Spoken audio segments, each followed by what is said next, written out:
of Panchayat Raj, Rural Development, Rural Water Supply, Women and Child Welfare, గౌరవ మంత్రివర్యులు శ్రీమతి ధనసరి సీతక్క గారిని స్వాగతిస్తున్నాను.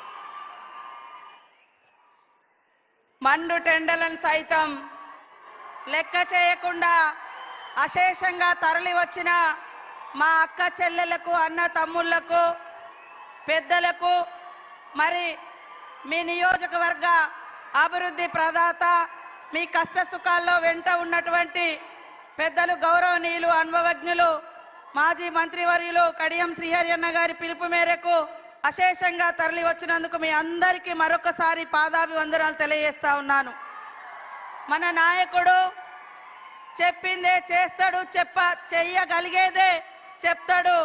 మరి అదే మన సీఎం రేవంత్ రెడ్డి గారి యొక్క నైజం. ఆ నైజం మరి కష్టమున్నా, నష్టమున్నా, ఇబ్బందులున్నా మరి ఎదుర్కొని ఈ స్థాయికి వచ్చి మీ కష్ట సుఖాలలో భాగం పంచుకొని మిమ్మల్ని అభివృద్ధి పదంలో తీసుకురావాలన్నటువంటి ఏకైక లక్ష్యంతో పని చేస్తూ ఈరోజు ఈ నియోజకవర్గానికి 800 కోట్లకు పైగా మరి నిధులు ఇచ్చినటువంటి మన మహానాయకుడు మన సీఎం గారికి స్వాగతం. ఓరుగల్లు బిడ్డల తరపున సుస్వాగతం. మన ఇన్ఛార్జి మంత్రివర్యులు గౌరవనీయులు సోదరుడు మన పక్క జిల్లా పొంగులేటి సీనన్న గారికి హృదయపూర్వక స్వాగతం. అదేవిధంగా మా సోదరి మని మాకు తోడుగా ఉంటూ ఎప్పుడు మరి ప్రజలకు అందుబాటులో ఉండేటువంటి సురేఖక్క గారికి, కడియం కావ్య గారికి, వేం నరేందర్ రెడ్డి అన్న గారికి, మా సోదర ఎమ్మెల్యేలకు, ఎమ్మెల్సీలకు, అదేవిధంగా బలరాం నాయక్ గారికి, ఎంపీ చామల కిరణ్ గారికి, ఎంపీ పక్క భువనగిరి నియోజకవర్గం నుంచి వచ్చినటువంటి ఎంపీ గారికి, అదేవిధంగా కార్పొరేషన్ చైర్మన్లకు, వేదిక మీద ఉన్నటువంటి స్టేషన్ గన్పూర్ మండల నాయకత్వానికి, నియోజకవర్గ నాయకత్వానికి, ఉమ్మడి జిల్లాల నుంచి వచ్చినటువంటి జిల్లా అధ్యక్షులకు, పత్రికా మీడియా సోదరులకు, మరి వివిధ శాఖల అధికారులకు, పోలీస్ అధికారులకు అందరికీ కూడా మరొకసారి మా సీఎం రేవంత్ రెడ్డి గారి తరపున అభినందనలు, ధన్యవాదాలు తెలియజేస్తా ఉన్నాను. కాంగ్రెస్ అంటేనే సంక్షేమం, కాంగ్రెస్ అంటేనే అభివృద్ధి, కాంగ్రెస్ అంటేనే సామాజిక న్యాయం, కాంగ్రెస్ అంటేనే మహిళా నాయకత్వాన్ని, మహిళల్ని మరి అభివృద్ధిలోకి తీసుకురావడం, కాంగ్రెస్ అంటేనే ఉద్యోగ ఉపాధి కల్పించడం, కాంగ్రెస్ అంటేనే విద్యా అర్హతను పెంచడం, కాంగ్రెస్ అంటేనే పేదలకు గూడు గుడ్డ ఇవ్వడం. ఇవన్నింటినీ ఈరోజు పట్టుకొచ్చినటువంటి మన నాయకుడు మన సీఎం గారు రేవంత్ రెడ్డి గారని ఈ సందర్భంగా తెలియజేస్తా ఉన్నాను. నిన్నటిదాకా మనం తెలంగాణ వస్తే ఇంటింటికో ఉద్యోగం అని రంగుల ప్రపంచాన్ని చూపించినటువంటి బీఆర్ఎస్ 10 ఏళ్లలో ఎన్ని ఉద్యోగాలు వచ్చినాయంటే మొత్తం 84,000 ఉద్యోగాలు కూడా రాలే. కానీ 10 నెలలలో 57,000 ఉద్యోగాలు ఇచ్చినటువంటి ఘనత మరి మన సీఎం రేవంత్ రెడ్డి గారిదని ఈ సందర్భంగా తెలియజేస్తా ఉన్నాను. 10 ఏళ్లలో బీఆర్ఎస్ పార్టీలో కనీసం 2 లక్షల ఇల్లులు కూడా రాలే. కానీ ఏకకాలంలో 4.5 లక్షలకు పైగా ఇల్లులకు మంజూరు ఇచ్చినటువంటి ఘనత సీఎం రేవంత్ రెడ్డి గారిది, ఆ శాఖను చూస్తున్నటువంటి పొంగులేటి సీనన్న గారిది అని కూడా ఈ సందర్భంగా తెలియజేస్తా ఉన్నాను. కాబట్టి సోదరులారా ఆలోచించండి.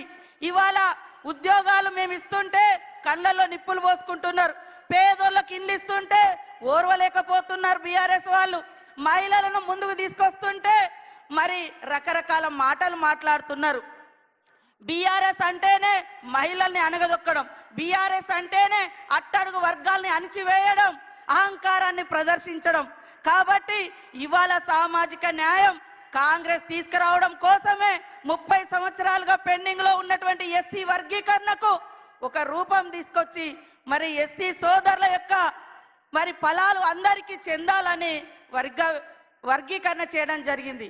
100 ఏళ్ల తర్వాత బీసీ కులగన్న చేపడితే ఓర్వలేక బీజేపీ, బీఆర్ఎస్ అక్కసు వెళ్ళగక్కుతున్నాయి. కాబట్టి మీరు అర్థం చేసుకోవాలి. అదేవిధంగా మా అక్క చెల్లెళ్లకు దాదాపుగా 21,600 కోట్లకు పైగా ఈ సంవత్సర కాలంలో వడ్డీ లేకుండా రుణాలు ఇచ్చినాం. ఇవాళ బస్సు ఫ్రీ కాదు, బస్సును నడిపే అధికారం మీకు ఇచ్చినాం. ఇవాళ బస్సుకు ఓనర్లను చేసినాం. ఇవాళ సోలార్ లైట్లు, సోలార్ విద్యుత్ పవర్ ప్లాంట్లు, సోలార్ ప్లాంట్లు నడిపేటువంటి ఓనర్లను చేసినాం. అక్కలారా ఆలోచించండి. మన కష్టం వస్తే తల్లిగారింటికి పోతాం, మన కష్టం వస్తే అన్నదమ్ముల ఇంటికి పోతాం.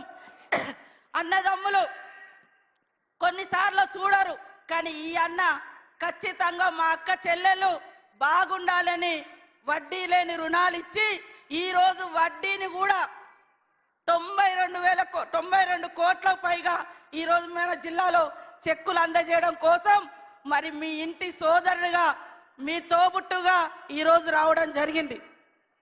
గత బీఆర్ఎస్ కాలంలో 3,500 కోట్ల రూపాయలు పావుల వడ్డీ ఇవ్వకుండా ఎగ్గొట్టిపోయారు. గత 5 సంవత్సరాలుగా లాస్ట్ ఒక్క ఉద్యోగం కూడా ఇవ్వలే.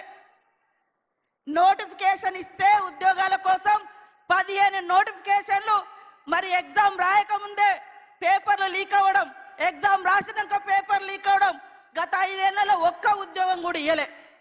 ఇది బీఆర్ఎస్ చరిత్ర. బీజేపీ ఏం చెప్తుంది, ఇక కులము మతము అంటారు తప్ప ఏ కులానికి కూడుబెట్టలేదు, ఏ కులం ఆత్మగౌరవాన్ని పెంచలేదు, ఏ మతానికి వాళ్ళు విలువనివ్వలేదు, ఏ మతానికి వాళ్ళు మరి చేరువగా వాళ్ళ యొక్క అభివృద్ధిని కాంక్షించలేదు. కేవలం వాళ్ళు కుల మతాలు రెచ్చగొట్టేది ఓట్ల కోసం, అధికారం కోసం. కాంగ్రెస్ చరిత్ర అంతా త్యాగాల చరిత్ర. నాడు గాంధీ గారి కానుంచి రాజీవ్ గాంధీ వరకు ఈ దేశం కోసం ప్రాణాలు ఇచ్చిన చరిత్ర, గూడు లేనోళ్లకు గూడు కట్టించినటువంటి చరిత్ర ఇందిరమ్మ రాజ్యంది. కాబట్టి మీరందరూ కూడా మరి ఇందిరమ్మ ప్రభుత్వాన్ని, సీఎం రేవంత్ రెడ్డి గారిని మీ తోబుట్టుగా దీవించాలని మనస్ఫూర్తిగా కోరుకుంటూ, మరి శ్రీహరన్న గారికి కూడా మీరందరూ తోడుగా ఉండండి. అభివృద్ధిలో అగ్రభాగం.